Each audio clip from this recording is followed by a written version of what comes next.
धन के अधिकतमकरण की अवधारणा। तो धन के अधिकतमकरण की अवधारणा वित्तीय प्रबंधन का एक प्रमुख उद्देश्य है, जिसमें शेयर धारकों की संपत्ति को अधिकतम करने पर ध्यान दिया जाता है। इसका लक्ष्य यह सुनिश्चित करना है कि कंपनी के निर्णय दीर्घकालिक रूप से शेयर धारकों के मूल्य को बढ़ाएं। ठीक है, तो दीर्घकालिक रूप से जो शेयर धारक हैं, उनके मूल्य को बढ़ाना है, उनके शेयर धारकों के मूल्य को बढ़ाना इनका वो है लक्ष्य। अब इसमें क्या है, संसाधनों का बेहतर प्रयोग होगा, अंश का बाजार में मूल्य दर्शाता है, भावी लाभ क्षमता को बढ़ाता है, कंपनी की लाभांश नीति, शोधन क्षमता, प्रबंधकीय कुशलता, संपत्ति की तरलता प्रदर्शित करता है ये। फिर नवाचार को भी बढ़ाता है ये। शेयर धारकों की संतुष्टि बढ़ती है इसके कारण और वित्तीय स्थिरता बनी रहती है। दीर्घकालिक प्रतिस्पर्धात्मक लाभ मिलता है, तो दीर्घकाल में प्रतिस्पर्धा का लाभ मिलता है। फिर अधिकतमकरण और लाभ का अधिकतमकरण और धन के अधिकतमकरण में अंतर क्या है? तो लाभ का अधिकतमकरण परंपरागत अवधारणा है और जो धन का अधिकतमकरण है ये आधुनिक अवधारणा है। लाभ का अधिकतमकरण अल्पकालीन लाभ को बढ़ाने पर बल देता है, पर धन का अधिकतमकरण कुशल व्यापारिक नीतियों, बेहतर कॉर्पोरेट गवर्नेंस के साथ दीर्घकाल में अस्थायियों की संपदा या धन को बढ़ाने की अवधारणा है। फिर लाभ के अधिकतमकरण में क्या है? संसाधनों में से अधिक लाभ कमाना इसका उद्देश्य है। धन के अधिकतमकरण में बाजार कंपनी का बाजार मूल्य बढ़ाने का प्रयास करते हैं इसके अंदर में, ठीक है। फिर इसका प्राथमिक उद्देश्य क्या है? लाभ कमाना। और धन के अधिकतमकरण का है कि व्यवसाय का मूलभूत और सर्वोत्तम उद्देश्य है ये, ठीक है। तो फिर क्या है आगे? तो ये व्यवसाय के सक्सेस सर्विस ग्रोथ के लिए जरूरी है। कौन सा? लाभ का अधिकतमकरण। पर धन का अधिकतमकरण किसके लिए जरूरी है? कंपनी की जो गुडविल है, सेल, सर्विस, प्रोडक्ट क्वालिटी, इन पे निर्भर करती है ये। तो गुडविल क्या है कंपनी की, सेल क्या है और सर्विस क्या है, प्रोडक्ट की क्वालिटी कैसे, उन पे निर्भर करता है ये। पर अधिकतमकरण तो सक्सेस सर्विस ग्रोथ पे डिपेंड करता है। फिर लाभ का अधिकतमकरण कंपनी की सफलता पे डिपेंड करता है। अगर सफल है तो लाभ निर्भर है। पर धन का अधिकतमकरण कंपनी के विश्वास विश्वास के पे डिपेंड करता है और गुणवत्ता पे डिपेंड करता है। तो ये दो इन पे डिपेंड करता है। फिर इसमें क्या है, जोखिम और अनिश्चितता पे फोकस नहीं करते, किसमें? लाभ पे। पर इस पे उस पे फोकस करते हैं, ठीक है। इस पे जोखिम कितना है, क्या अनिश्चितताएं हैं, उन सब पे। फिर इसमें नवाचार में बल नहीं दिया जाता लाभ पे, पर इसमें धन के अधिकतमकरण पे नवाचार पे बल दिया जाता है। लाभ का अधिकतमकरण एक सीमित अवधारणा है, पर ये एक सीमित अवधारणा नहीं है, क्योंकि ये व्यापक व्यापक अवधारणा है। फिर लाभ का अधिकतमकरण है, ये टाइम वैल्यू पर केंद्रित नहीं है, पर ये टाइम वैल्यू पर केंद्रित है कि लाभ के अधिकतमकरण में तो इंस्टेंटली अपन को लाभ कमाना है, पर धन का अधिकतमकरण दीर्घकालीन उस पर डिपेंड करता है कि मतलब लंबे लॉन्ग टर्म में अपन वो कंपनी को अच्छा करना है, इसलिए वो फिर टाइम पे डिपेंड करता है। तो मतलब टाइम के साथ वैल्यू क्या है कंपनी की। तो वापस से परंपरागत अवधारणा है, लाभों को बढ़ाने पे बल दिया जाता है, कम संसाधनों से अधिक लाभ कमाना इसका उद्देश्य है, ठीक है। और इसके लिए ये क्या दिखाता है? सक्सेस सर्विस ग्रोथ को। पर धन का अधिकतमकरण आधुनिक अवधारणा है, फिर ये क्या दिखाता है? कुशल व्यापारिक नीतियां, बेहतर कॉर्पोरेट गवर्नेंस और दीर्घकाल में अंशधारियों की संपदा बढ़ाना, इनको डिपेंड करता है। फिर ये कंपनी का बाजार मूल्य बढ़ाने का प्रयास करता है और ये मूलभूत व्यवसाय सर्वोत्तम उद्देश्य है इसका, ठीक है। और इसमें बाजार की कंपनी में कंपनी की क्या गुडविल है, उसकी सेल क्या है, सर्विस कैसी है, प्रोडक्ट की क्वालिटी क्या है, उन पर निर्भर करता है। तो ये है। अब धन के अधिकतमकरण की एक बार डेफिनेशन फिर से देखते हैं। वित्तीय प्रबंधन का प्रमुख उद्देश्य है जिसमें शेयर धारकों की संपत्ति को अधिक अधिक करने पर बल दिया जाता है और यह लक्ष्य सुनिश्चित करता है कि कंपनी के निर्णय दीर्घकालिक रूप से शेयर धारकों के मूल्य को, ठीक है। अब आगे चलें अपन। तो इसमें कुछ होती हैं इनकी कुछ अवधारणाएं, तो जैसे एक होती है नेट प्रेजेंट वैल्यू। तो नेट प्रेजेंट वैल्यू है कि सकारात्मक नेट प्रेजेंट वैल्यू वाले जो प्रोजेक्ट हैं उनको अपनाएं, ठीक है। तो नेट सकारात्मक नेट नेट प्रेजेंट वाले प्रोजेक्ट को ही अपनाए जाने चाहिए। फिर जोखिम और प्रतिफल सिद्धांत क्या है? तो ये कहता है अधिक लाभ के लिए जोखिम उठाने की आवश्यकता होती है, लेकिन अनावश्यक जोखिम है उससे बचना चाहिए। फिर जो पूंजी संरचना अनुकूलन सिद्धांत है ये कहता है ऋण और इक्विटी के बीच में सही संतुलन बनाना चाहिए, जिससे पूंजी लागत न्यूनतम होगी, ठीक है। और अत्यधिक ऋण लेंगे तो अपना क्या है, संकट हो जाएगा, वित्तीय संकट। फिर समय मूल्य सिद्धांत क्या है? तो ये कहता है जो आज मिलने वाला ₹1 है, वो भविष्य में मिलने वाले ₹1 से अधिक मूल्यवान है। और ये क्या करता है, वित्तीय निर्णयों में नकदी प्रवाह का समय महत्वपूर्ण होता है। तो ये कहता है जो वित्तीय निर्णय होते हैं, उनमें नकदी प्रवाह का क्या समय है, टाइम ऑफ कैश फ्लो, वो महत्वपूर्ण होता है इसके अकॉर्डिंग। फिर दीर्घकालिक परिप्रेक्ष्य सिद्धांत क्या है? तो ये कहता है धन का अधिकतमकरण अल्पकालिक नहीं, अल्पकालिक लाभ पर नहीं बल्कि दीर्घकालिक मूल्य पर केंद्रित होता है। ठीक है। और पूंजी पूंजी बजटिंग क्या है? तो कंपनी को उन प्रोजेक्ट में अधिक निवेश करना चाहिए जो दीर्घकाल में अपन को जो लाभ प्रदान करें। ठीक है। और पूंजी लागत से अधिक रिटर्न दें। तो बस यही है। तो फिर आगे चलें अपन, तो आगे आता है लाभों का बंटवारा। अब लाभों का बंटवारा एक प्रक्रिया है जिसके तहत कंपनी अपने अर्जित लाभ को विभिन्न हितधारक, जैसे मतलब जो भी है उनके स्टेक होल्डर हैं, उनके बीच वितरित करती है। और जो कि भावी वित्तीय आवश्यकताओं के लिए, और वह जो भावी वित्तीय आवश्यकताओं के लिए रोकी जाए। तो सीधी बात है, वह प्रक्रिया है जिसके तहत कंपनी अपने अर्जित लाभ है तो उसको विभिन्न शेयर धारकों के बीच वितरित करती है पहली तो। और वह जो भावी आवश्यकताओं के लिए रोकी जाए, यानी कि वो होता है ना अधिमान्य, जो लाभांश होता है, वही है शायद, चाहिए। ठीक है। तो यह बंटवारा लाभांश पुनर्निवेश, रीइन्वेस्टमेंट और बोनस शेयर अन्य रूपों में हो सकता है। तो ये क्या क्या हो सकते हैं? तो लाभांश हो सकता है। ठीक है। फिर पुनर्निवेश हो सकता है, बोनस शेयर हो सकते हैं और अन्य रूपों में हो सकता है। ठीक है। तो अपन कैसे कैसे उसको बांट रहे हैं? तो लाभांश में, पुनर्निवेश कर रहे हैं उसको रीइन्वेस्टमेंट में। तो बस वही है। फिर इसका उन कारकों से प्रभावित करता है, जैसे कंपनी की भावी आवश्यकताएं क्या हैं, नकद और रोकड़ की आवश्यकता कितनी है, पूंजी बाजार में पहुंच कितनी है कंपनी की, फिर अंशधारियों की अपेक्षाएं क्या हैं, कंपनी की नीति क्या है, विनियोजन के अवसर क्या हैं, और विकास की संभावना क्या है, वैधानिक प्रतिबद्धता क्या है। अब आगे देखें इसमें प्रोसेस। तो व्यवसाय द्वारा अर्जित आय में सर्वप्रथम व्यवसाय के व्यय चुकाए जाते हैं। तो सबसे पहले तो व्यय चुकाए जाते हैं, लाभ पर प्रभार कहते हैं जिसको। ठीक है। तो लाभ पर प्रभार क्या है? जो सर्वप्रथम अपन व्यवसाय के व्यय हैं उनको चुका रहे हैं, फिर इनके भुगतान के बाद सरकार को निगम कर का भुगतान करना होता है, उसके बाद शेष बचे लाभ यानी कर पश्चात लाभ पैट कहलाते हैं। और इन लाभों का एक हिस्सा भविष्य के लिए सुरक्षित रखा जाता है जिसे प्रतिधारित आय कहते हैं। ठीक है।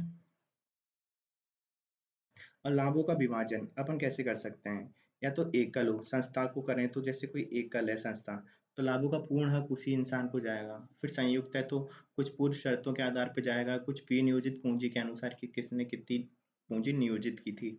ठीक है। और एक होता है पंजीकृत के आधार पे, जैसे ब्याज का भुगतान करते हैं, फिर करों का भुगतान करते हैं, फिर कोई अन्य कानूनी दायित्व है उनका भुगतान करते हैं, फिर अपनी प्रतिधारित आय होती है। उसके बाद अपने पूर्वाधिकार अंशधारियों को लाभांश आता है, फिर समतांशधारियों को लाभांश आता है। तो ऐसे होता है लाभों का विभाजन। कंपनी अधिनियम के अंतर्गत कुछ संचय बनाना आवश्यक होता है, विशेष रूप से और विशेष उद्देश्य से बनाए गए संचय विशेष संचय होते हैं, जबकि यदि उद्देश्य पूर्व निर्धारित ना हो तो सामान्य संचय कहते हैं। ठीक है। अब इनसे क्या होता है, शेष लाभ अंशधारियों में बांट दिए जाते हैं। तो शेष लाभ तो पहले तो क्या है, ऐसे बना लेते हैं संचय, फिर उसके बाद जो लाभ बच जाता है उसको शेष अंश लाभधारियों में बांट देते हैं। सर्वप्रथम तो अपन जो पूर्वाधिकार अंशधारी हैं उनको लाभांश देते हैं, फिर बाद में हम समता अंशधारियों को देते हैं। ठीक है। अब इसके प्रकार कैसे हैं, लाभों के बंटवारे के प्रकार हैं कि कैसे कैसे अपन इसके प्रकार है, तो इम्पोर्टेंट तो यही है। तो पहले शेयर धारकों का लाभ वितरण होता है, जैसे कि इसमें होता है लाभांश, या फिर बोनस शेयर हो सकते हैं, बायबैक हो सकते हैं। ठीक है। तो लाभांश क्या है, शेयर धारकों को नगद या अतिरिक्त शेयर के रूप में अपन देते हैं। ठीक है। फिर है बोनस शेयर, नगद लाभांश नहीं देना तो शेयर धारकों को बिना लागत के अतिरिक्त शेयर दे देते हैं। ठीक है। तो एक तो बोनस शेयर हो गए, या फिर नगद या अतिरिक्त शेयर के रूप में लाभांश दे देते हैं।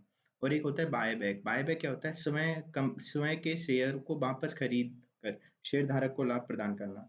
तो ठीक है, तो जो खुद के शेयर होते हैं उनको वापस खरीद लेते हैं। ठीक है। जिससे क्या है, एक शेयर की वैल्यू बढ़ जाती है मार्केट में, और इससे क्या है, शेयर धारकों को लाभ मिल जाता है। तो तीन तरीके हो गए शेयर धारकों के लिए। तो एक तो लाभांश देते हैं नॉर्मली नगद, फिर बोनस शेयर देते हैं, या फिर बायबैक कर लें। कर्मचारियों के लिए क्या है, बोनस और प्रोत्साहन, आय का एक हिस्सा कर्मचारियों को बोनस, प्रोत्साहन और वेतन वृद्धि के रूप में दे सकते हैं अपन। फिर एक होता है ESOP। तो ESOP क्या है, employee stock ownership plan. Ownership plan क्या है, कर्मचारी को डिस्काउंट पर शेयर खरीदने की सुविधा दे देते हैं। तो स्टॉक ओनरशिप प्लान, ठीक है। फिर है पुनर्निवेश। पुनर्निवेश में क्या होता है, रिटेन अर्निंग होती है। तो लाभ का एक हिस्सा कंपनी के भीतर के प्रोजेक्ट, अनुसंधान, विकास, अधिग्रहण में लगा देते हैं अपन। फिर ऋण चुकौती। तो ऋण चुकौती करती है कंपनी अपने लाभ का एक हिस्सा ब्याज और ऋण के पुनर्भुगतान में खर्च कर सकती है, ठीक है, जिससे वित्तीय स्थिति मजबूत होती है। तो बस यही है पुनर्निवेश में, या तो अपन री या रिटेन्ड अर्निंग के रूप में रख लें, या फिर क्या है, ऋण चुकौती करते हैं। फिर कर और अन्य दायित्वों की पूर्ति। तो कर और अन्य दायित्वों की पूर्ति के तौर पे कॉर्पोरेट टैक्स। तो कंपनियों को सरकार को जो कर चुकाना पड़ता है, जो लाभ आधारित होता है, इसको कॉर्पोरेट टैक्स। तो यहाँ पे भी लाभों को बंटवारा हो ही रहा है। फिर CSR, जो कंपनी कई अपने लाभ का एक हिस्सा सामाजिक कार्यों, शिक्षा, स्वास्थ्य, पर्यावरण, समाज कल्याण में लगाती है उसके लिए। तो ये हो गए लाभों के बंटवारे। तो शेयरधारकों के लाभ का वितरण। फिर कर्मचारियों के लिए दो प्रकार से बोनस और ESOP। फिर पुनर्निवेश और विस्तार के लिए या तो अपन रिटेन अर्निंग या फिर ऋण चुकौती कर दें, या कर और अन्य कानूनी दायित्वों में जैसे कॉर्पोरेट टैक्स, CSR, ये हो गए लाभों के बंटवारे। तो ये हो गई अपनी कौन सी, लाभ के अधिकतमकरण की। फिर ये तो हो गया, अपन ने देख लिया। आगे चलते हैं बैंकिंग इंस्टीट्यूशन। तो बैंकिंग संस्थान वे संस्थाएं जो कि जो बैंकिंग का व्यापार करती हैं, यह ऋण देती हैं, ठीक है, जनता से ऐसी जमा स्वीकार करती हैं। तो ये सब तो हटा, बैंकिंग इंस्टीट्यूट क्या है क्या नहीं है, ये काम के नहीं है। इसमें अपन को देखना है व्यापारिक बैंक के कार्य हैं। तो इसके कार्य होते हैं, जैसे प्राथमिक और मुख्य कार्य होते हैं कुछ। फिर एक अभिकर्ता संबंधी कार्य होते हैं, एक सामान्य उपयोगी कार्य होते हैं। तो प्राथमिक अथवा मुख्य कार्य होते हैं कुछ, जिसमें जमा स्वीकार करना। तो बैंक जनता से जमाएं स्वीकार करके पर्याप्त वित्तीय संसाधन जुटाती है। इन जमाओं पर बैंक ग्राहकों को ब्याज भी दे देते हैं। बैंकों में खोले जाने वाले प्रमुख खाते होते हैं कुछ, जैसे बचत खाता होता है, फिर एक होता है चालू खाता, एक होता है सावधि जमा खाता, एक होता है आवर्ती जमा खाता, और एक होता है प्रधानमंत्री जनधन खाता। तो जैसे एक तो होती है सेविंग अकाउंट, एक होती है करंट अकाउंट, एक होती है फिक्स्ड डिपॉजिट, एक होती है रिकरिंग डिपॉजिट। तो बचत सेविंग अकाउंट होती है व्यक्तिगत ग्राहकों के लिए जो धन पर ब्याज प्राप्त करते हैं। तो व्यक्तिगत ग्राहकों के लिए जो धन पर ब्याज प्राप्त करते हैं, वो तो हो गए बचत खाते, ठीक है। तो ये हो गए। फिर चालू खाते क्या हैं, जो व्यापारी और कंपनियों के लिए दिए जाते हैं, और इसमें क्या है, बिना किसी लेन देन सीमा के होते हैं ये। फिर सावधि जमा क्या है, यानी कि फिक्स्ड डिपॉजिट। तो एक निश्चित अवधि के लिए निश्चित राशि अपन जमा कर देते हैं और उस पर ब्याज मिलता है, पर वो ज़्यादा मिलता है। फिर आवर्ती जमा क्या है, एक निश्चित राशि निश्चित अवधि के लिए अपन जमा करते हैं, और इसमें प्रति माह जमा करना होता है। फिर ऋण प्रदान करना। तो ऋण प्रदान करना क्या है, तो ये तो हो गई पहले तो प्राथमिक कार्य, उसमें आ गई पहले तो जमाई स्वीकार करना, और दूसरा है ऋण प्रदान करना। तो बैंक व्यापारी, उद्योगपतियों, सामान्य ग्राहकों को ऋण देते हैं, सीधी बात तो यही है। अब ऋण भी दो तीन तरीके से देते हैं, एक तो ऋण तथा अग्रिम, जिसमें अपन लोन और एडवांसेस। तो व्यक्तिगत ऋण हो गए, गृह ऋण हो गए, व्यापार ऋण हो गए, शिक्षा ऋण हो गए, ये सब हो गए। फिर हो गए नगद चार्ज यानी कैश क्रेडिट। तो बैंक माल, चल संपत्ति की जमानत पर ऋण देता है, ठीक है। इसमें बैंक को ऋणी को एक निश्चित सीमा तक अपने खाते से राशि निकालने की सुविधा देता है, ठीक है। एक निश्चित सीमा तक वहां से राशि निकाल सकते हैं, सीधी बात ये है। और ऋणी के पास रहने वाली रकम पर बैंक ब्याज वसूल करता है, ठीक है। तो बस यही है। फिर है अधिक वर्ष। ओवरड्राफ्ट क्या है, जब बैंक द्वारा ग्राहक को उसके खाते में जमा राशि से ज्यादा राशि निकालने की सुविधा प्रदान की जाती है।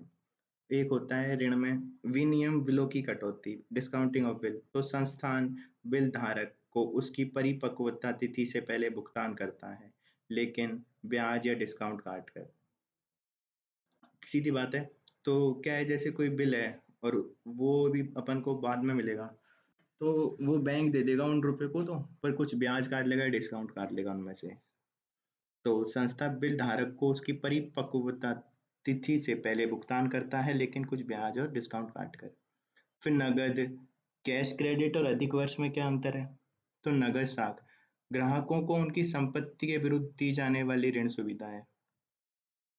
अधिक वर्ष क्या है, ग्राहकों को उनको चालू खाते में उपलब्ध शेष से अधिक धन निकालने की सुविधा। ये किसी भी फर्म को दी जा सकती है, और ये केवल खातेदार को दी जाती है। फिर नगद, कैश क्रेडिट मुख्य रूप से व्यापारिक आवश्यकताओं, कार्य कार्यशील पूँजी और इन्वेंटरी फाइनेंसिंग के लिए दी जाती है। और ये मुख्य रूप से अल्पकालिक नकदी आवश्यकताओं और अस्थायी वित्तीय संकटों से निपटने के लिए दी जाती है। ठीक है?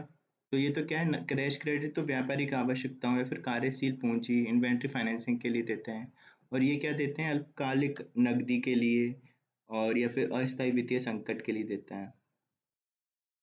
फिर कैश क्रेडिट में क्या है, इसमें अलग खाते में ऋण राशि जमा होती है। अधिक विकर्ष में उसी खाते से अधिक राशि निकालने की सुविधा देते हैं। फिर कैश क्रेडिट क्या है, प्रतिभूति जरूरी होती है इसके लिए। अधिक विकर्ष में बिना प्रतिभूति के हो जाता है। तो ये तो हो गए इसके प्रारंभिक कार्य, प्राथमिक कार्य, जिसमें जमाएं स्वीकार करना और ऋण प्रदान करना, दो चीजें आ गई। ठीक है? फिर होता है इसका द्वितीय कार्य। द्वितीय कार्य का आता है जिसमें अभिकर्ता संबंधी कार्य आते हैं।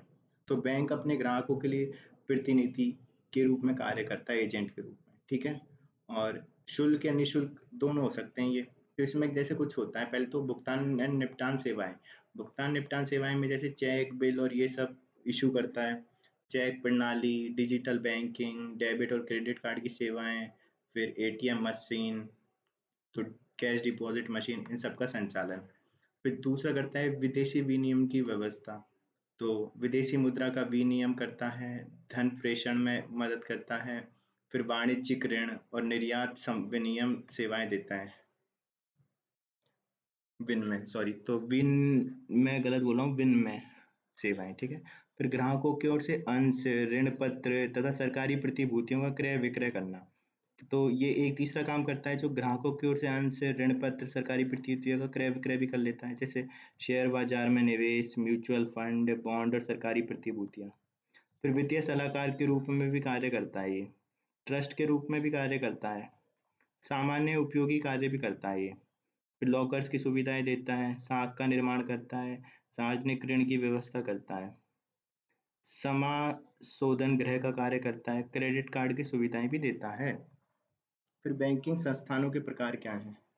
तो पहले तो होते हैं वाणिज्यिक बैंक। ये लाभ कमाने वाले बैंक होते हैं, व्यक्ति, व्यवसाय और कंपनियों को सेवाएं प्रदान करते हैं, जैसे एसबीआई, एचडीएफसी, आईसीआईसी, पीएनबी। ठीक है? तो ये तो लाभ कमाने वाले हैं। फिर होते हैं सहकारी बैंक। तो ये क्या है, किसान, छोटे व्यवसाय, निम्न आय वर्ग को किफायती ऋण प्रदान करते हैं। ठीक है? जैसे राष्ट्रीय सहकारी बैंक हो गए, ये सब। फिर होते हैं केंद्रीय बैंक। तो किसी देश का प्रमुख बैंक जो मौद्रिक नीति नियंत्रित करता है, मुद्रा जारी करता है और अन्य बैंकों का नियमन करता है, जैसे आरबीआई। फिर एक होता है क्षेत्रीय ग्रामीण बैंक। तो ग्रामीण क्षेत्रों में किसान और लघु व्यवसायों को वित्तीय सहायता देने के लिए बनाए गए बैंक हैं, जैसे प्रथम बैंक, ग्रामीण बैंक, ये सब। तो सहकारी बैंक, केंद्रीय बैंक और क्षेत्रीय ग्रामीण बैंक। फिर एक नरसिम्हन वर्किंग ग्रुप था। इसकी 1975 की सिफारिश पर आरआरबी स्टेब्लिश हुए थे, तो अक्टूबर 1975 को। अब विकास बैंक, एक विकास बैंक होते हैं, ये क्या है, ये जो उद्योग होते हैं उनके बुनियादी ढांचे, व्यापार के लिए, विकास के लिए दीर्घकालिक वित्तीय सहायता प्रदान करते हैं उद्योगों के लिए। स्मॉल फाइनेंस बैंक, ये छोटे व्यवसाय, लघु उद्योगों, किसानों, निम्न आय वर्ग के लोगों को वित्तीय सेवाएं प्रदान करने के लिए स्थापित किए गए हैं। इनका मुख्य उद्देश्य वित्तीय समावेशन को बढ़ावा देना होता है। ठीक है? तो ये हो गए। अब ये क्या है, एक होते हैं, तो ये अपन ने देख लिए। अब इनका उदाहरण जैसे एयू स्मॉल बैंक। अब ये छोटे ऋण उपलब्ध कराते हैं 25 लाख तक, डेबिट क्रेडिट कार्ड उपलब्ध कराते हैं, परंतु 75% ऋण इनके प्राथमिक क्षेत्र में देना होता है। फिर जमाएं स्वीकार करते हैं ये। फिर होते हैं पेमेंट बैंक, ये बेसिक बैंकिंग सेवाएं जैसे जमा भुगतान प्रदान करते हैं। ठीक है? और लेकिन ऋण नहीं दे सकते ये। और डिजिटल बैंकिंग सेवाओं पर अधिक ध्यान देते हैं ये पेमेंट बैंक। अधिकतम 2 लाख तक का जमा कर सकते हैं, एटीएम सुविधा होती है। ऋण नहीं देते, अतः क्रेडिट कार्ड भी नहीं देते, रेमिटेंस सुविधा होती है। और सीआरआर, एसएलआर आवश्यक होता है इनमें रखना। फिर एक होता है लीड बैंक।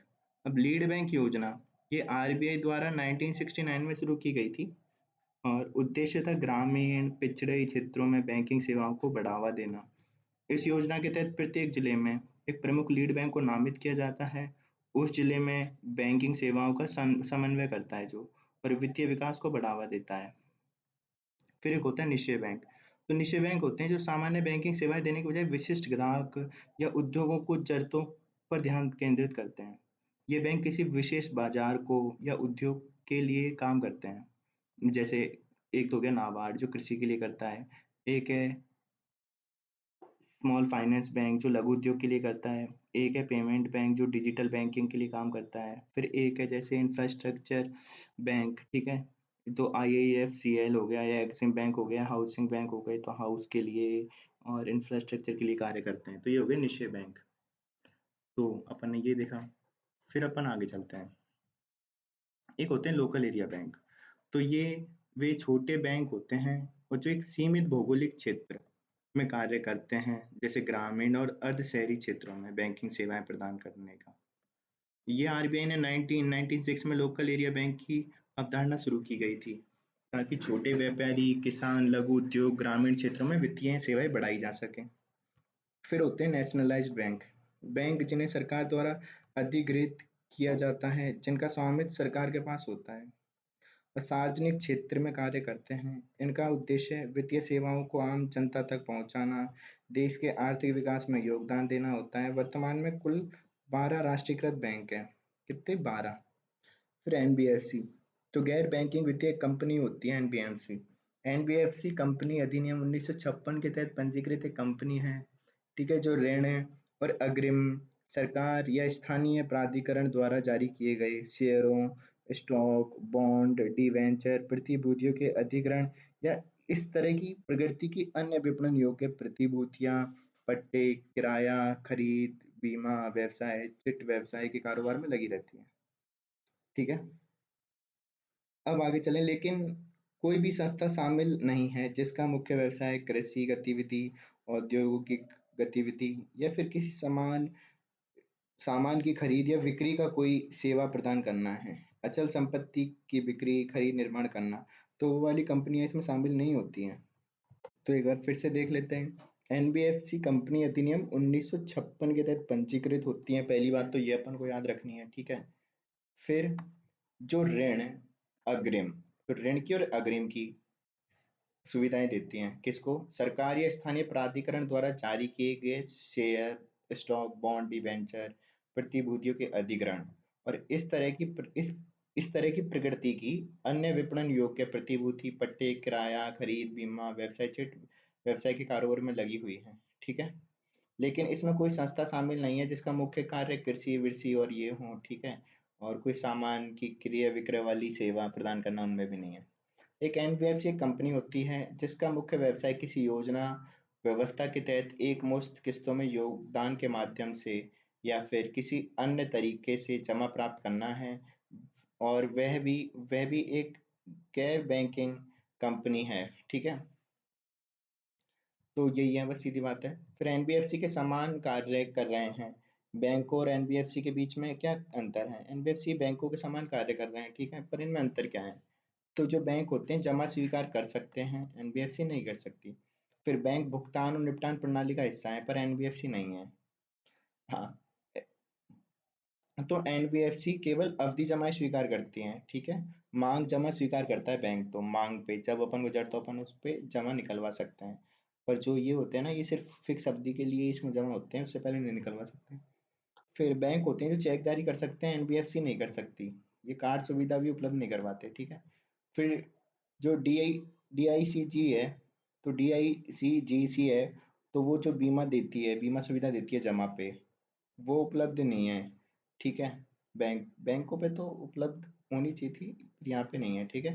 पर जो सीआरआर है उसको बनाए रखना होता है बैंक को, एनबीएफसी को नहीं बनाए रखना होता है। फिर क्या प्रत्येक एनबीएफसी आरबीआई के पास पंजीकृत होती है? तो एनबीएफसी की कुछ श्रेणियां आरबीआई के तहत पंजीकृत की आवश्यकता से छूट है, जैसे वेंचर कैपिटल फंड होता है एक तो, फिर एक मर्चेंट बैंकिंग कंपनी होती है, फिर सेबी के साथ पंजीकृत स्टॉक ब्रोकिंग कंपनी होती है जो, फिर आईआरडीए द्वारा पंजीकृत जो संस्थाएं होती हैं, बीमा कंपनियां, और कंपनी अधिनियम 1956 की धारा 620 ए के तहत अधिसूचित जो कंपनी होती हैं, निधि कंपनियां, वो, ठीक है, तो वो भी नहीं है। तो कौन कौन सी नहीं है? निधि कंपनियां नहीं है एक तो, बीमा कंपनी आईआरडीए के तहत जो पंजीकृत है, सेबी के तहत पंजीकृत स्टॉक ब्रोकिंग कंपनियां हैं वो सारी, और मर्चेंट बैंकिंग कंपनियां। तो ये सबको आरबीआई के साथ पंजीकरण कराने की जरूरत नहीं है। अब आरबीआई के साथ पंजीकरण के लिए आवश्यकता क्या है? तो कंपनी है जो 1956 के तहत निगमित कंपनी और आरबीआई अधिनियम 1934 की धारा 45 ए के तहत परिभाषित गैर बैंकिंग वित्तीय संस्थान का व्यवसाय शुरू करने की इच्छुक कंपनी को निम्नलिखित अनुपालन करना चाहिए। तो क्या-क्या अनुपालन होना चाहिए? एक तो कंपनी अधिनियम 1956 की धारा 3 के तहत पंजीकृत कंपनी होनी चाहिए और इसमें न्यूनतम 200 लाख रुपए का शुद्ध स्वामित्व निधि होना चाहिए। तो आरबीआई के साथ पंजीकृत तभी हो पाएगी, तब ये तो 200 लाख का एक तो शुद्ध स्वामित्व है और धारा 3 के तहत पंजीकृत होनी चाहिए। फिर क्या रिजर्व बैंक सभी वित्तीय कंपनियों को विनियमित करता है? तो नहीं करता। अपन ने अभी देखी थी जैसे आवास company, merchant banking company, stock exchange company, stock broking company, व्यवसाय में लगी कंपनियां। फिर वेंचर कैपिटल फंड कंपनियां, निधि कंपनियां, बीमा कंपनियां, चिट फंड कंपनियां, एनबीएफसी है, लेकिन उन्हें कुछ शर्तों के अधीन आरबीआई अधिनियम की 1934 की धारा 45 ए के तहत पंजीकरण आवश्यकता से छूट दी गई है। ठीक है, तो अपन ने पढ़ लिया था ये। फिर ऐसी कंपनियां जो वित्तीय व्यवसाय करती हैं लेकिन अन्य नियामक द्वारा विनियमित होती हैं, उनको भी छूट है। फिर एनबीएफसी और रेगुलेटर, तो कौन कौन से रेगुलेटर हैं? जैसे हाउसिंग फाइनेंस कंपनी है, इनके रेगुलेटर तो है राष्ट्रीय आवास बैंक यानी नेशनल हाउसिंग बैंक, ठीक है, एनएचबी।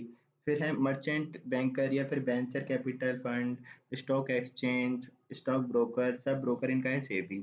फिर होती है बीमा कंपनी, इनका है आईआरडीए, ठीक है। चिट फंड कंपनी है, इनकी होती है राज्य सरकार। और जो निधि कंपनी होती है, इनका होता है कॉरपोरेट मामलों के मंत्रालय। फिर होता है आरबीआई के पास पंजीकृत एनबीएफसी के विभिन्न प्रकार श्रेणियां क्या हैं? तो आरबीआई के पास पंजीकृत होने वाली एनबीएफसी कौन सी होती है? तो देनदारियों के प्रकार के अनुसार किसने कितनी जमा और वो कराई है। तो जमा और जमा ना करने वाली एनबीएफसी के रूप में वर्गीकृत कर सकते हैं पहले तो जमा ना लेने वाली एनबीएफसी उनके आकार के अनुसार व्यवस्थित रूप से महत्वपूर्ण और अन्य गैर जमा होल्डिंग कंपनियां, एक तो होती है non banking financial company and non deposit taking subsidiary, मतलब सब्सटेंशियली इम्पोर्टेंट, और एनबीएफसी जो नॉन डिपॉजिट टेकिंग में वर्गीकृत किया गया है, ठीक है। तो पहली तो ये है जमा नहीं लेने वाली में।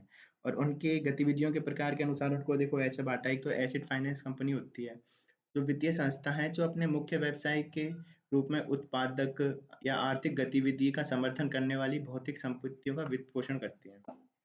तो सीधी बात है, जो उत्पादक या आर्थिक गतिविधि का समर्थन करने वाली कोई भौतिक संपत्ति है उसका वित्त पोषण करती है, जैसे automobiles, tractor, lathe machine, generator set, earth moving, material handling, तो इन सब का है ना वित्त करती है ये। फिर है ना निवेश कंपनियां कौन सी हैं? तो वित्तीय संस्थान जिसका मुख्य व्यवसाय प्रतिभूतियों का अधिग्रहण करना है। फिर ऋण कंपनी कौन सी है? कंपनियां वित्तीय संस्थान जिनका मुख्य व्यवसाय ऋण या अग्रिम देकर या अन्यथा अपने स्वयं के अलावा किसी अन्य गतिविधि के लिए वित्त उपलब्ध कराना है। इसमें एसिड फाइनेंस कंपनी शामिल नहीं है। तो इसका मुख्य कार्य क्या होता है? ऋण या अग्रिम देकर या अन्यथा अपने स्वयं के अलावा किसी अन्य गतिविधि के लिए वित्त उपलब्ध कराना, ठीक है। तो ये वित्त उपलब्ध कराती हैं जिनका काम। फिर अवसंरचना वित्त कंपनी क्या है? एक एनबीएफसी है जो कुल परिसंपत्ति का कम से कम 75% अवसंरचना ऋणों में लगाती है और न्यूनतम शुद्ध स्वामित्व निधि 300 करोड़ रुपए होती है इनकी। न्यूनतम क्रेडिट ए की होनी चाहिए या समकक्ष होनी चाहिए और इनको 15% सीआरआर रखना होता है। फिर CIC, core investment company, SI, systematically important, ठीक है। तो एक एनबीएफसी जो मुख्य रूप से कंपनियों के शेयरों, बॉन्ड, ऋण पत्र में निवेश करती है और स्वयं कोई व्यापारिक गतिविधि नहीं करती, ठीक है। और ये कुछ शर्तें पूरी करती है, जैसे कुल संपत्ति का 90% हिस्सा होना चाहिए, परिसंपत्तियों का हिस्सा इक्विटी शेयर में, वरीयता शेयरों और समूह कंपनी में ऋण या ऋण के रूप में लगाया जाना चाहिए। फिर इनमें से कम 60% निवेश गैर बैंकिंग से संबंधित नहीं होना चाहिए। यह समूह कंपनियों में शेयरों, ऋणों में अपने निवेश का व्यापार नहीं करती, सिवाय कमजोरीकरण या विनिवेश के उद्देश्य से ब्लॉक बिक्री के माध्यम से। तो जनता से सीधे पैसे स्वीकार भी नहीं करती हैं। परिसंपत्ति का आकार 100 करोड़ या उससे अधिक ही होना चाहिए इनका। और सिस्टमेटिकली इम्पोर्टेंट सीआईसी क्या है? तो जब किसी सीआईसी की कुल परिसंपत्तियां कितनी 500 करोड़ से अधिक हो जाती हैं, तो उसे सिस्टमेटिकली इम्पोर्टेंट माना जाता है, जैसे टाटा सन्स। फिर इंफ्रास्ट्रक्चर डेट फंड क्या है?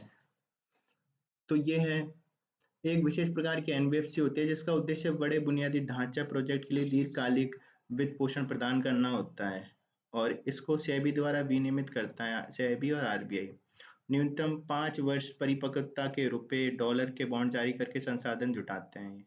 तो कितने 5 वर्ष की परिपक्वता वाले रुपए या बॉन्ड मिनिमम। तो फिर बैंक गैर बैंकिंग वित्तीय कंपनी या फिर माइक्रो फाइनेंस कंपनी एक प्रकार की एनबीएफसी है जो निम्न आय वर्ग और वंचित लोगों को छोटे ऋण प्रदान करती हैं। ठीक है, और इनके मानदंड पूरा करती हैं। ऐसे 3 लाख रुपए तक वार्षिक आय वाले परिवार को माइक्रो फाइनेंस के रूप में माना जाता है। उधारकर्ता का कुल ऋण 1 लाख रुपए से अधिक नहीं होना चाहिए। 15,000 रुपए से अधिक की ऋण राशि के लिए ऋण की अवधि बिना किसी दंड के पूर्व भुगतान सहित 24 महीने से कम नहीं होनी चाहिए। ठीक है, तो ऋण अवधि है ना, वो 24 महीने से कम की नहीं होनी चाहिए। सीधी बात तो ये है, दंड नहीं होगा बिना किसी दंड के। फिर कम से कम 75% ऋण माइक्रो फाइनेंस लोन के रूप में देना अनिवार्य है। ठीक है, फिर ये क्या है, माइक्रो फाइनेंस और गैर माइक्रो फाइनेंस दोनों प्रकार के ऋणों के लिए मासिक ऋण दायित्व परिवार की मासिक आय के 50% से अधिक नहीं हो सकता। ठीक है, तो दोनों प्रकार के ऋणों के लिए मासिक ऋण दायित्व परिवार की मासिक आय से 50% से अधिक नहीं हो सकता है। तो इनका जो ऋण का दायित्व है वो 50% ज्यादा नहीं होना चाहिए मासिक आय का। फिर ऋण पर ब्याज दर पारदर्शी होना चाहिए, कोई छिपे हुए शुल्क नहीं होने चाहिए। फिर ऋण की बिना किसी संपार्श्विक के दिया जाता है, तो बिना किसी कोलेटरल के। फिर एनबीएफसी एमएफआई को 5 करोड़ और 2 करोड़ की न्यूनतम नेट ऑन फंड बनाए रखना आवश्यक है। तो 5 करोड़ तो शहरों में और 2 करोड़ ग्रामीण में न्यूनतम नेट ऑन फंड बनाए रखना तो आवश्यक है। ठीक है, फिर ऋण उधारकर्ता की इच्छा अनुसार साप्ताहिक, पाक्षिक या किस्तों में चुकाया जा सकता है। ठीक है, तो ये इसकी हो गई किसकी, म्यूचुअल माइक्रो फाइनेंस की, सॉरी। फिर एनबीएफसी फैक्टर्स क्या है, एक गैर जमा लेने वाली एनबीएफसी है जो फैक्टरिंग के मुख्य व्यवसाय में लगी हुई होती है। फैक्टरिंग के व्यवसाय में वित्तीय परिसंपत्ति की कुल संपत्तियों का मिनिमम 50% हो। तो जिसकी कुल परिसंपत्ति है उसका 50% तो फैक्टरिंग बिजनेस में लगा हो, और फैक्टरिंग से प्राप्त आय इसकी आय सकल के 50% से कम नहीं होनी चाहिए। और जिसकी जो इनकम है तो उसमें 50% तो होनी चाहिए फैक्टरिंग की इनकम, तो वो फैक्टर्स कंपनी है। फिर बंधक गारंटी कंपनी क्या है, एक तो वित्तीय संस्थाएं जिनका कम से कम 90% कारोबार बंधक गारंटी है, कम से कम 90% सकल आय बंधक गारंटी कारोबार से हो रही है। और शुद्ध स्वामित्व निधि, तो स्वामित्व निधि 100 करोड़ रुपए कम से कम। फिर गैर ऑपरेटिव वित्तीय होल्डिंग कंपनी क्या है, तो वित्तीय संस्था जिसके माध्यम से प्रमोटर समूह को एक नया बैंक स्थापित करने की अनुमति दी जाती है। ठीक है, फिर ये पूर्ण स्वामित्व वाली गैर ऑपरेटिव वित्तीय होल्डिंग कंपनी है जो बैंक के साथ साथ आरबीआई या अन्य वित्तीय क्षेत्र नियामकों द्वारा विनियमित सभी अन्य वित्तीय सेवा कंपनियों को लागू नियामक निर्देश के तहत स्वीकार्य सीमा तक अपने पास रखेगी। ठीक है, सीधी आता है। तो यह पूर्ण स्वामित्व वाली गैर ऑपरेटिव वित्तीय होल्डिंग कंपनी होती है तो बैंक के साथ साथ आरबीआई या अन्य वित्तीय नियामकों द्वारा विनियमित होती हैं, जो सभी अन्य वित्तीय सेवा कंपनियों को लागू नियामक निर्देशों के तहत स्वीकार्य सीमा तक अपने पास रखेगी। तो जो भी है टाइम पास है, कुछ नहीं है। अवशिष्ट गैर बैंकिंग कंपनियां, तो ये क्या है, रेजिडुअली नॉन बैंकिंग कंपनी, और एक है एनबीएफसी। तो अवशिष्ट गैर बैंकिंग आरएनबीसी क्या है, ये किसी योजना व्यवस्था के तहत या किसी अन्य तरीके से जमा प्राप्त करता है, और ये करता है लोन से, ऋण, लीजिंग, बीमा, निवेश, इनकी सेवाएं प्रदान करता है। तो ये तो योजना और व्यवस्था के तहत या किसी अन्य तरीके से जमा प्राप्त करता है। सार्वजनिक जमा स्वीकार करता है, ये स्वीकार नहीं कर सकता। फिर यह निवेश, परिसंपत्ति, वित्त पोषण, ऋण कंपनी नहीं है। तो निवेश, परिसंपत्ति, वित्त पोषण ये सब नहीं करता, और ये तो करता है एनबीएफसी। तो ये अपनी जमा राशि का एक निश्चित हिस्सा आरबीआई द्वारा निर्धारित सुरक्षित साधनों में निवेश करता है, पर इसको जरूरी नहीं है, कहीं पे भी कर लेते हैं एनबीएफसी वाले। तो फिर जो आरएनबीएफसी है, आरएनबीसी संचालन एनबीएफसी से अधिक सख्त नियम है और इसके सामान्य नियम होते हैं। फिर ये आरएनबीसी होते हैं जैसे सारा इंडिया, पीएलएस फाइनेंस, और एनबीएफसी का है बजाज फाइनेंस, महिंद्रा और फाइनेंस, और ये सब। तो अपन ने देखी एनबीएफसी, तो इसमें एक था आरएनबीसी, रेजिडुअरी नॉन बैंकिंग कंपनी। फिर अगला आता है शेयर बाजार। तो एक ऐसा बाजार है जहां कंपनियों के शेयर खरीदे और बेचे जाते हैं। यदि निवेशकों को कंपनियों में भागीदारी का अवसर देता है, यह निवेशकों को किसमें कंपनियों में भागीदारी का अवसर देता है और कंपनियों को पूंजी जुटाने में मदद करता है। ठीक है। स्टॉक मार्केट के मुख्य घटक क्या है? तो इम्पोर्टेंट तो यही है, स्टॉक एक्सचेंज होता है, तो जगह है जहाँ पे शेयरों की खरीद बिक्री होती है, तो national stock exchange, Bombay stock exchange. फिर शेयर, शेयर क्या है? कंपनी के हिस्से होते हैं जिन्हें निवेशक खरीद सकते हैं। फिर निवेशक कौन होते हैं? वे लोग जो शेयर खरीदते हैं। और ब्रोकर्स कौन होते हैं? तो वे मध्यस्थ होते हैं जो निवेशकों को शेयर खरीदने बेचने में मदद करते हैं। फिर स्टॉक मार्केट कैसे काम करता है? तो जब कोई कंपनी शेयर बाजार में लिस्ट होती है, तो वह अपना आईपीओ या फिर एफपीओ जारी करती है। ठीक है। इसके बाद निवेशक उस कंपनी के शेयर खरीद सकते हैं और सेकेंडरी मार्केट में उन्हें बेच सकते हैं। शेयरों की कीमत डिमांड एंड सप्लाई के आधार पर घटती बढ़ती रहती है। प्राथमिक एवं बाजार द्वितीय बाजार में अंतर क्या है? तो प्राथमिक बाजार नई निर्गमनों का बाजार है, द्वितीय बाजार स्टॉक मार्केट है। तो प्राथमिक बाजार क्या है? जहाँ नई कंपनियों द्वारा प्रतिभूतियों का विक्रय तथा वर्तमान कंपनियों द्वारा नई प्रतिभूतियों का विक्रय किया जाता है। एक तो नई कंपनियों द्वारा प्रतिभूतियों का विक्रय और वर्तमान कंपनियों द्वारा। ठीक है। पर ये क्या है द्वितीय बाजार? इसमें केवल वर्तमान शेयरों का ही व्यापार होता है।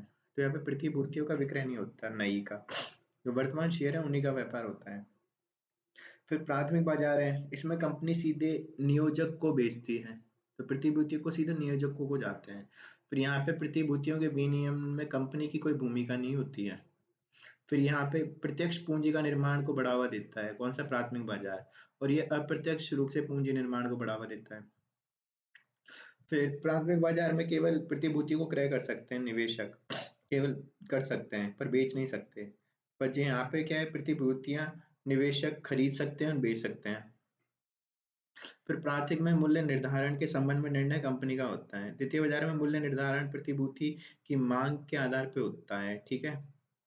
फिर है, इसका कोई भौगोलिक स्थान निश्चित नहीं है, किसका? प्राथमिक बाजार का, पर द्वितीय बाजार का है। फिर प्राथमिक शेयर बाजार में अस्थिर पूंजी की विधियां क्या है, यानी कि फ्लोटेशन की विधियां क्या है? तो पहला तो विवरण, विवरण पत्रिका के माध्यम से प्रस्ताव देते हैं, यानी ऑफर थ्रू प्रोस्पेक्टस। तो ये प्राथमिक बाजार में अपन कैसे पूंजी ले रहे हैं। तो सबसे लोकप्रिय तरीका होता है, जनता से अंश आमंत्रित किए जाते हैं। ठीक है, स्थान। फिर विक्रय के लिए प्रस्ताव, तो ऑफर फॉर सेल निकालते हैं, तो सीधे जनता के जरिए ना होकर स्टॉक दलाल या ब्रोकर के माध्यम से बिक्री के लिए प्रस्तावित करते हैं। ठीक है। फिर है अधिकार निर्गम या राइट इश्यू, तो इसमें क्या है, जो विद्यमान शेयर धारक है उन्हीं को निर्गमन को नए निर्गम से को पूर्व क्रय करने का अवसर दिया जाता है। जो भी अपन नई ऑफर निकाल रहे हैं शेयर बेचने के लिए, तो जो पहले के शेयर धारक है उन्हीं को ऑफर दे देते हैं और पहले से कब्जे वाले शेयरों को शेयरों के अनुपात में खरीदने का अधिकार होता है। तो जितने उनके पास पहले जितने शेयर हैं, तो उतने उसके अनुपात में उनको खरीदने का अधिकार मिल जाता है।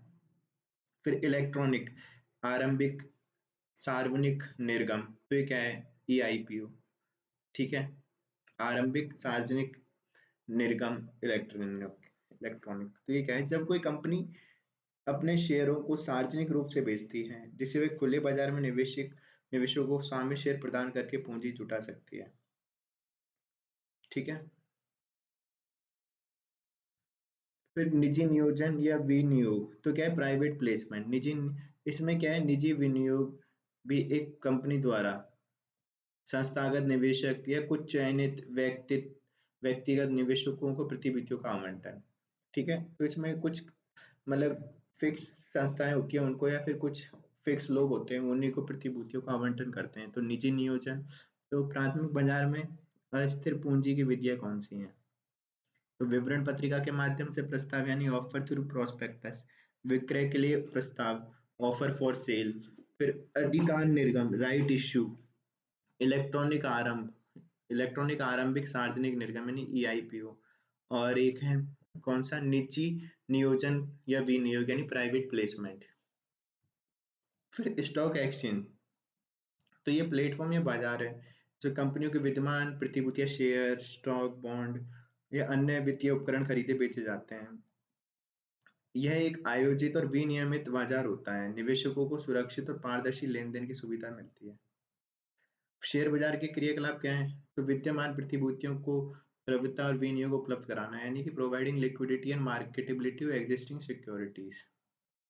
फिर प्रतिभूतियों का मूल्यन और भाव, तो प्राइसिंग होती है यहाँ पे किसकी, सिक्योरिटीज की। फिर लेन देन की सुरक्षा होती है यहाँ पे। आर्थिक प्रगति हेतु भागीदारी है। इक्विटी संप्रदाय का प्रसार है, स्प्रेडिंग ऑफ इक्विटी कल्ट। और सट्टेबाजी के लिए अवसर उपलब्ध करवाता है। फिर स्टॉक एक्सचेंज कैसे काम करता है? तो कोई कंपनी अपने शेयर को लिस्ट कराती है ताकि सार्वजनिक रूप से खरीदे बेचे जा सकें। निवेशक स्टॉक ब्रोकर्स के माध्यम से शेयर्स को खरीद और बिक्री कर सकते हैं। बाजार में शेयरों की कीमतें डिमांड सप्लाई के आधार पर तय होती है। सेबी सेबी भारत में स्टॉक एक्सचेंज की निगरानी करता है, ठीक है, और निवेशकों के हितों की रक्षा करता है, बस यही है। फिर भारतीय द्वितीयक बाजार के दो स्तरीय स्वरूप कौन से हैं? तो एक तो क्षेत्रीय शेयर बाजार होता है, एक राष्ट्रीय शेयर बाजार होता है, ठीक है। अब एक है बॉम्बे स्टॉक एक्सचेंज, तो इसकी एशिया का सबसे पुराना है और ये हेडक्वार्टर है मुंबई में, ठीक है। तो इसके में क्या है, ये बना था कब? प्रतिभूति संविदा अधिनियम 1956 के अंतर्गत में बनाया है, अंतर्गत स्थायी मान्यता है इसको, ठीक है।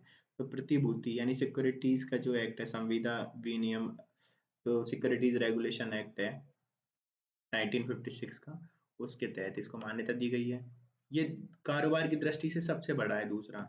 और इसके मुख्य सूचकांक है कुछ जैसे सेंसेक्स है, बीएसई 100 है, बीएसई 200 है, बैंक एक्स या ग्रीन एक्स। तो ये है BSE 100, BSE 200, bank x, green x. तो सेंसेक्स है, इसमें क्या है, एम कैप वाली, सर्वाधिक एम कैप वाली 30 बड़ी कंपनियों का सूचकांक होता है, ठीक है। फिर है नेशनल स्टॉक एक्सचेंज, तो फेयरवानी की समिति की सिफारिश पे 1992 में आया था। 93 में शेयर बाजार के रूप में मान्यता दी थी, 94 से कार्य प्रारंभ कर दिया और कारोबार की दृष्टि से भारत का सबसे बड़ा है। फिर राष्ट्रीय शेयर बाजार के बाजार खंड, तो एनएसई है, उसके बाजार खंड क्या है? तो थोक विक्रय ऋण बाजार खंड है, एक पूंजी बाजार खंड है, तो ये काम के नहीं हटाओ। फिर इसके मुख्य सूचकांक कौन से हैं? तो निफ्टी है एक, तो नेशनल स्टॉक एक्सचेंज, निफ्टी 50, ठीक है। फिर ये 1996 में एक निफ्टी नेक्स्ट 50, तो निफ्टी पहले तो 50 है, फिर निफ्टी में नेक्स्ट 50, तो अगले 50 के बाद अगली 50 कंपनियों को कवर करता है ये। इसमें वे कंपनियां होती है जो भविष्य में निफ्टी 50 में शामिल हो सकती हैं। फिर एक है over the counter exchange of India, तो भारत का पहला कंप्यूटराइज स्टॉक एक्सचेंज है। 1990 में छोटे और मध्य स्तर की कंपनियों को पूंजी जुटाने के लिए स्थापित किया गया था और ये डिजिटल और स्क्रीन बेस्ड ट्रेडिंग पर आधारित था। इसकी विशेषताएं क्या हैं? छोटी कंपनियों के लिए प्लेटफॉर्म था, डिजिटल और नेटवर्क आधारित ट्रेडिंग होती थी, ब्रोकर मुक्त प्रणाली थी इसमें, और कम लिस्टिंग फीस थी और आसान प्रक्रिया थी, तो लिस्टिंग की फीस भी कम लगती थी इसमें। फिर शेयर बाजार सूचकांक, तो ये क्या होता है? ये एक बाजार व्यवहार का बैरोमीटर होता है, ठीक है। शेयर बाजार सूचकांक उन चुनिंदा कंपनियों के शेयरों का एक समूह होता है जो पूरे बाजार या किसी विशेष सेक्टर को प्रदर्शन करता है, ठीक है। तो सीधी बात है, ये क्या है, एक समूह है उन चुनिंदा कंपनियों के शेयरों का जो पूरे बाजार को या किसी विशेष सेक्टर को प्रदर्शित करता है। फिर ये बाजार की चाल, रुझान, निवेशकों की भावनाओं को मापने का महत्वपूर्ण पैमाना है। तो बाजार की चाल क्या है, रुझान क्या है, फिर निवेशकों की भावनाओं को मापने का एक महत्वपूर्ण पैमाना है। यहाँ पे मूल्य के दिन प्रतिदिन के उतार चढ़ावों का संकेत देता है ये, जैसे सेंसेक्स, निफ्टी, नेस्डेक इसके उदाहरण है। फिर S&P 500 यूएसए की 500 विशाल सार्वजनिक कंपनियों से निर्मित है ये शेयर बाजार। फिर यूएसए में एक डाउस जोन्स इंडस्ट्रियल एवरेज है, तो सबसे पुराना कोटेड बाजार है यानी भाववध। फिर FTSE 100, तो अंतर्गत लंदन शेयर बाजार में सूचीबद्ध पूर्ण बाजार मूल्य की 100 विशालतम कंपनियां। तो एक तो FTSE 100 लंदन का है, एक है Dow Jones industrial average, Dow Jones industrial average and S&P 500। तो विदेश के कौन से? S&P 500, डाउ जोन्स इंडस्ट्रियल एवरेज, FTSE 100। फिर शेयर बाजार सूचकांक का महत्व क्या है? तो बाजार की दिशा का संकेत देता है, निवेश को निर्णय में मदद करता है निवेशकों को, और आर्थिक स्वास्थ्य का प्रतिबिंब करता है, ठीक है। फिर डीमैट क्या है? तो प्रतिभूतियों को इलेक्ट्रॉनिक रूप में रखा जाना, डीमैट कहलाता है। इसके लिए डीमैट अकाउंट खुलवाना पड़ता है, जिसका संचालन डिपॉजिटरी संस्थाएं करती हैं। ठीक है। भारत में दो संस्थाएं हैं, एनएसडीएल, तो वर्तमान में प्रचलित सब प्रथम और सबसे बड़ी निक्षेपागार है। ठीक है, यानी कि डिपॉजिटरी है। आईडीबीआई, यूटीआई, एनएससी द्वारा बनी है। ये किनके द्वारा? आईडीबीआई, यूटीआई और एनएससी के संयुक्त उपक्रम के रूप में। फिर एक है सीडीएसएल, ये 1999 में बनी है। और ये किसने बनाई है? बीएसई, बॉम्बे स्टॉक एक्सचेंज और बैंक ऑफ इंडिया ने मिलकर सीडीएसएल। ये क्या है? अब निक्षेपागार, ठीक है, डिपॉजिटरी, तो ये क्या होती है? पार्टी डिपॉजिटरी पार्टिसिपेशन, है ना। तो निवेशक तथा डिपॉजिटरी के बीच मध्यवर्ती के रूप में कार्य करते हैं ये। वित्तीय संस्थान, बैंक, समाशोधन निगम या फिर शेयर दलाल, गैर बैंकिंग वित्तीय निगमों को निक्षेपागार प्रतिभागी बनने की अनुमति प्राप्त है। तो सीधी बात है, निक्षेपागार प्रतिभागी कौन है? निवेशक होते हैं, डिपॉजिटरी के बीच मध्यवर्ती के रूप में कार्य करती हैं। फिर म्यूचुअल फंड क्या है? तो ये छोटे निवेशक शेयर बाजार के बीच मध्यस्थता का काम करता है। छोटे निवेशक है और शेयर बाजार के बीच। यह निवेशकों से उनके बचतों का संग्रह करके शेयर बाजार में निवेश करता है।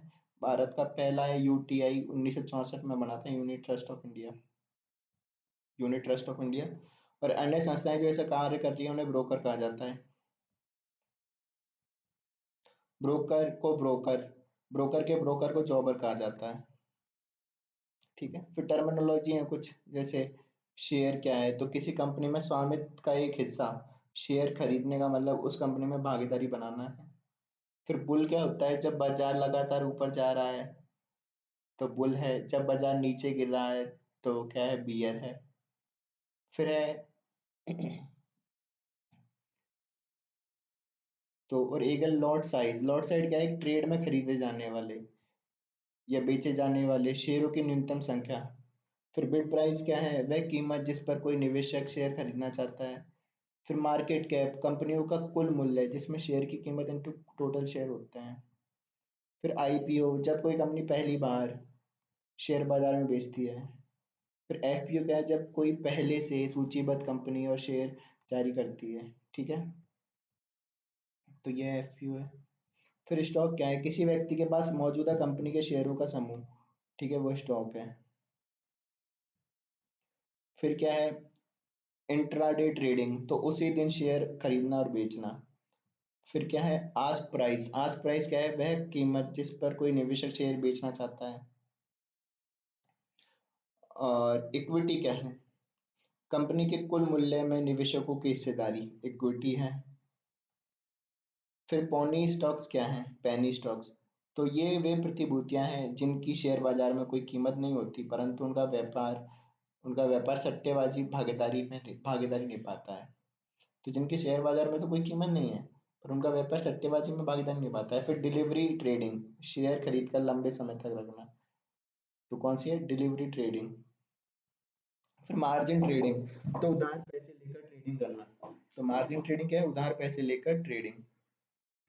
और एक है ओल्ड लॉट ट्रेडिंग, तो 100 शेयर या उससे कम के गुणकों में व्यापार। ठीक है, ओल्ड लॉट ट्रेडिंग है 100 शेयर या उससे कम के गुणकों में व्यापार। फिर स्प्रेड क्या है? बिड और आस्क प्राइस। तो बिड तो क्या है? जो कोई कंपनी मांग रही है, ठीक है, वही है। तो वह कीमत जिस पर कोई निवेशक शेयर खरीदना चाहता है, सॉरी, वह तो वो है। और आस्क प्राइस क्या है? जिस पर कोई बेचना चाहता है निवेशक। और स्प्रेड क्या है? बिड और आस्क प्राइस के बीच का अंतर। फिर अपर सर्किट, तो शेयर की अधिकतम बढ़ने की सीमा। ठीक है। और लोअर सर्किट क्या है? किसी शेयर की अधिकतम गिरने की सीमा।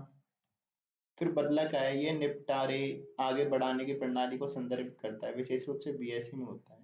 ये एक ऐसी अवधि होती है जो निपटान अवधि से दूसरे में एक लेन देन की भुगतान या डिलीवरी को रोकने की अनुमति देता है। तो एक ऐसी अवधि है जो एक निपटान अवधि से दूसरे में लेन देन की भुगतान या डिलीवरी को रोकने की अनुमति देता है, बदला। फिर डिविडेंड क्या है? कंपनी द्वारा शेयर धारकों को दिया जाने वाला लाभांश है। ठीक है। फिर बोनस शेयर क्या है? कंपनी द्वारा निवेशकों को मुफ्त में दिए गए अतिरिक्त शेयर। फिर स्टॉक स्प्लिट क्या है? तो स्टॉक स्प्लिट है जब कंपनी अपने शेयरों को छोटे भागों में बांट देती है, जैसे 1:2। स्प्लिट का मतलब है एक शेयर के बदले दो शेयर। फिर राइट इशू क्या है, जब कंपनी अपने मौजूदा निवेशकों को छूट पर अतिरिक्त शेयर खरीदने का मौका देती है। तो कमोडिटी एक्सचेंज है कुछ, जैसे national multi commodity exchange, multi commodity exchange, फिर national commodity and derivative exchange. तो multi commodity exchange, national multi commodity exchange, फिर है एक national commodity and derivative exchange, फिर एक है इंडियन कमोडिटी एक्सचेंज, फिर एक है multi commodity exchange and stock exchange. तो ये सब है। फिर भारतीय प्रतिभूति एवं विनियमन बोर्ड सेबी, स्थापना 1988 में हुई, वित्त मंत्रालय के अधीन है, वैधानिक दर्जा 1992 में मिला। और इसके कार्य क्या हैं? विभिन्न प्रकार के अपराध जो भी है इसका कार्य तो देख लेना। उद्देश्य क्या था इसका? शेयर बाजार का स्वस्थ विकास करना, निवेशकों के हितों में रक्षा करना, शेयर बाजार से रिटेल सूचनाएं प्राप्त करना।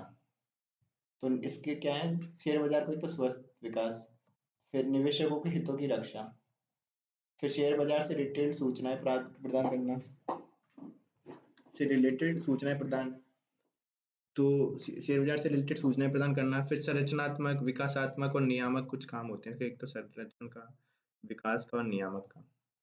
फिर ये अर्ध न्यायिक और अर्ध कार्यकारी संस्थाएं। संरचनात्मक कार्य कैसे हैं? जैसे अवैध ट्रेडिंग को रोकती है, प्रतिभूति बाजार में धोखाधड़ी या अनुचित कार्यों पर प्रतिबंध लगाती है। ठीक है।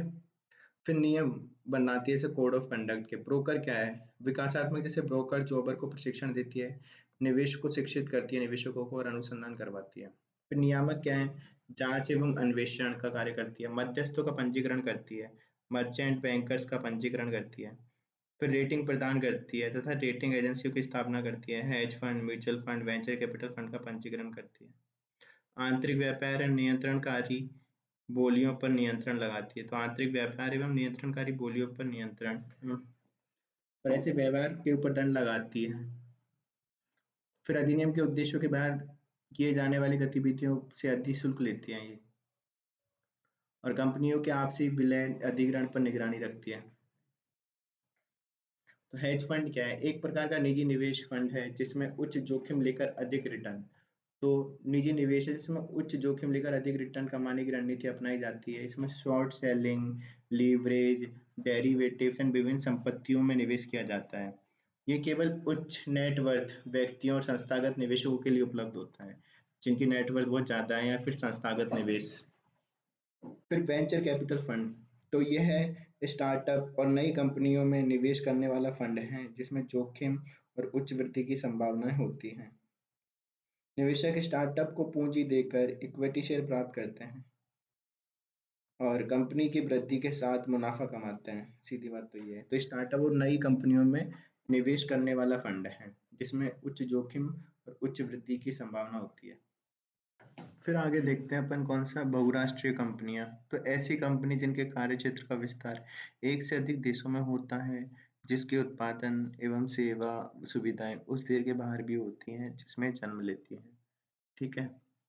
फिर इनके कुछ बहुराष्ट्रीय की विशेषताएं क्या है? केंद्रीकृत प्रबंधन होता है, व्यवसाय का विश्व भर में विस्तार होता है, उत्तम गुणवत्ता वाले उत्पाद होते हैं, बड़ा आकार होता है, वस्तुओं के साथ सेवाएं भी उपलब्ध कराती है, अंतर्राष्ट्रीय बाजार तक पहुंच होती है, अधीनस्थ संस्थाओं के माध्यम से काम करती हैं, विज्ञापनों पर विशेष बल देती हैं।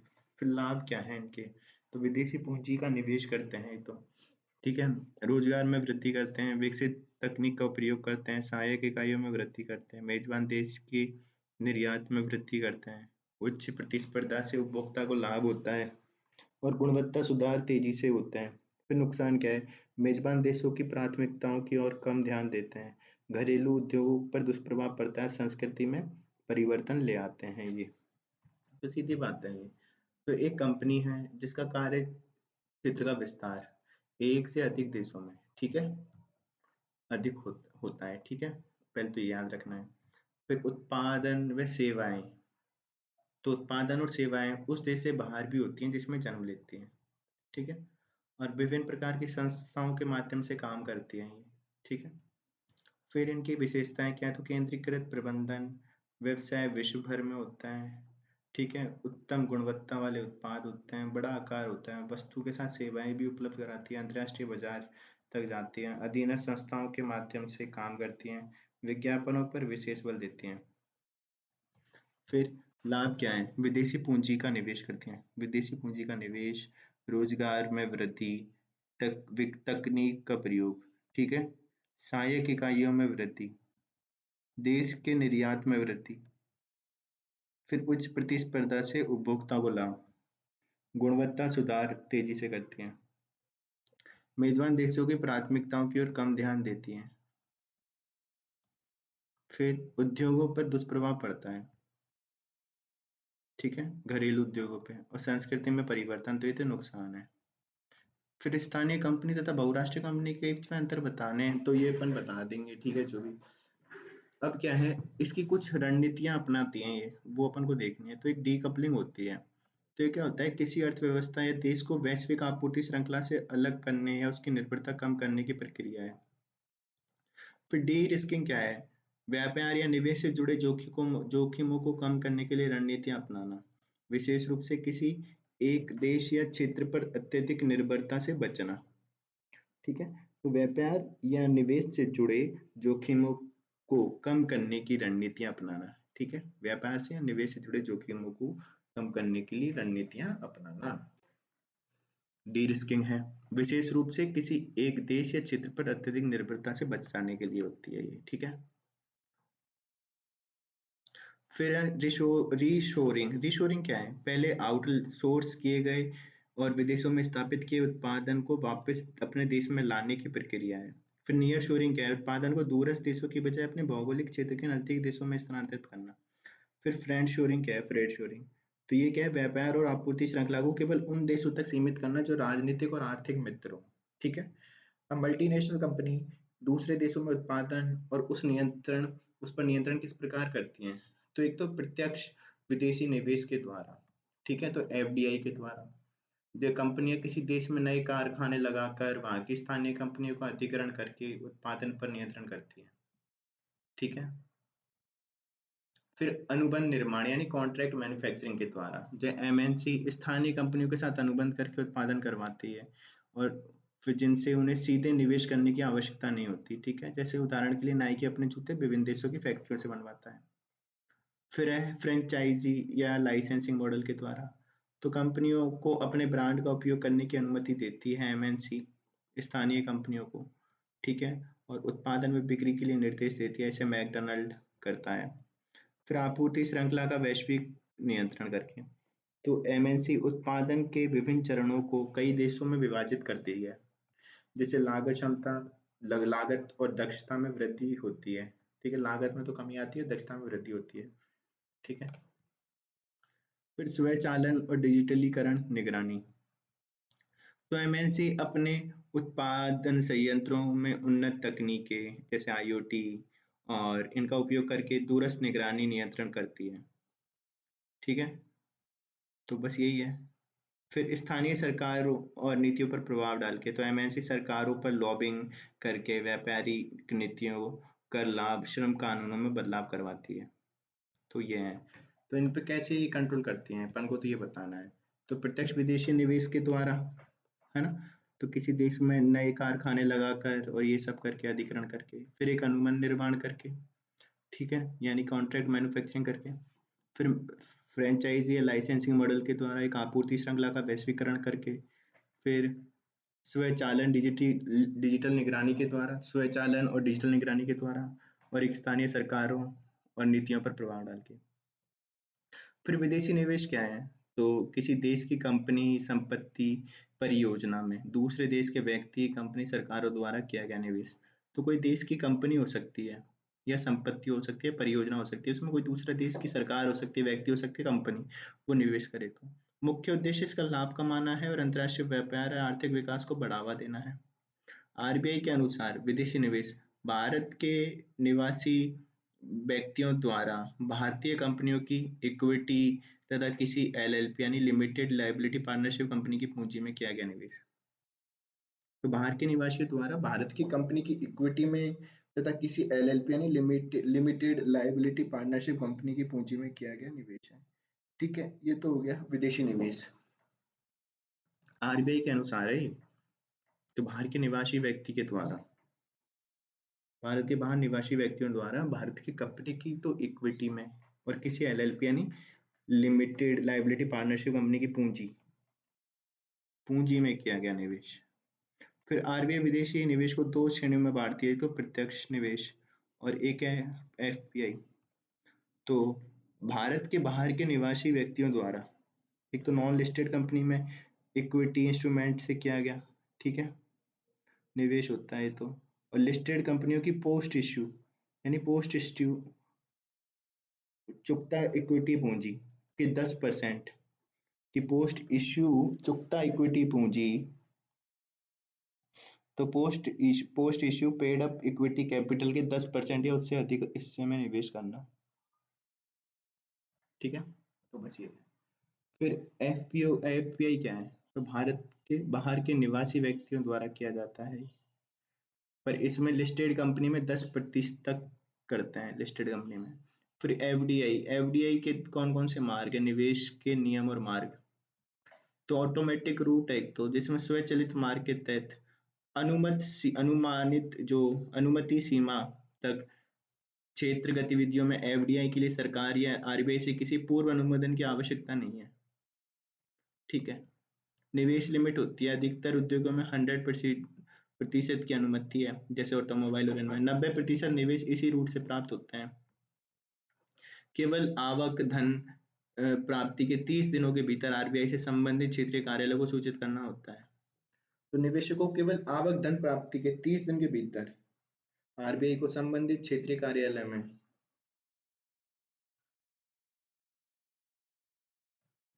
ये ई कॉमर्स, इलेक्ट्रॉनिक प्रणाली, बंदरगाह, शिपिंग जैसे कुछ क्षेत्रों के लिए लागू है।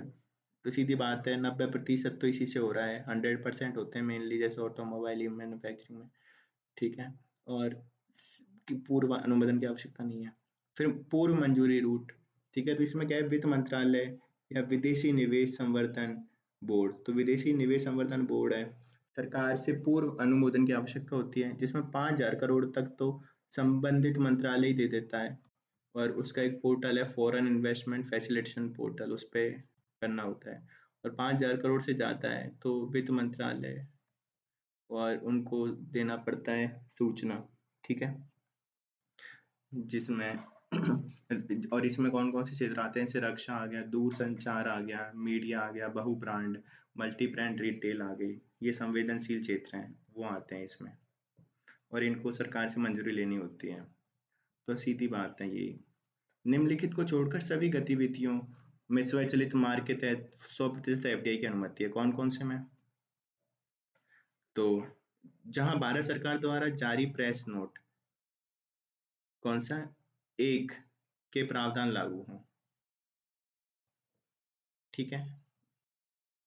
अब ये क्या है पता नहीं है, तो जहां भारत सरकार द्वारा जारी प्रेस नोट 1/2005 श्रृंखला के प्रावधान लागू हों, जहां लघु उद्योग के क्षेत्र के लिए आरक्षित वस्तुओं के विनिर्माण के लिए 24% इक्विटी शामिल करने का प्रस्ताव है।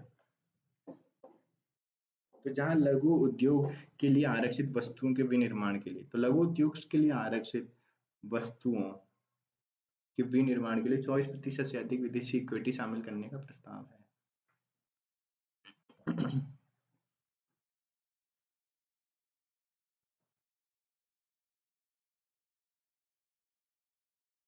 तो ये दो जगह यहाँ पे एफडीआई 100% नहीं है। फिर निम्नलिखित क्षेत्रों में सरकारी एवं स्वचालित मार्ग के तहत एफडीआई प्रबंधित है, तो इनमें तो ना सरकारी और ना ही स्वचालित, ठीक है।